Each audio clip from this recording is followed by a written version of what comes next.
40 দিনের মধ্যে ঋণের বোঝা থাকবে না, একেবারে আল্লাহর কসম করে আমি বলতেছি। এই আমলটা যদি করতে পারেন 40 দিন, প্রত্যেকটা জিনিস পরিবর্তন হওয়ার জন্য নিম্ন 40 দিন লাগে। এই জন্য 40 দিন যদি আপনি আমলটা করতে পারেন, আল্লাহর কসম, ছোট্ট এই আমলটা এশার সালাতের পরেই যদি আপনি বসে 100 বার এই আমলটা করতে পারেন, একেবারে ইনশাআল্লাহুল আজিজ আপনার ঋণের বোঝা কখনো থাকবে না।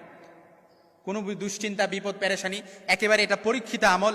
আল্লাহ রাসূল সাল্লাল্লাহু আলাইহি সাল্লাম থেকে কয়েকটা হাদিস রেফারেন্স দিয়ে আমি রিসার্চ করে খুব সুন্দরভাবে আপনাদেরকে বলতেছি।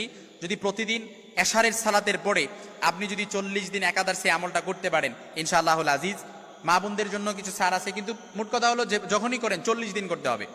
মা বোনরা তো একাধার 40 দিন আবার করতে পারবে না, এই জন্য 40 দিন যেভাবেই করুক, 40 দিন যদি আমলটা করতে পারে, ইনশাআল্লাহুল আজিজ, আল্লাহ তাআলা, আল্লাহর কসম করে বলছি, ইনশাআল্লাহ এই আমলটা করার কারণে আপনার ঋণের বোঝা কখনো থাকবে না। বিপদ, অভাব, অনটন, দুশ্চিন্তা, পেরেশানি তো এই ঋণের বোঝা থেকেই কিন্তু আসে।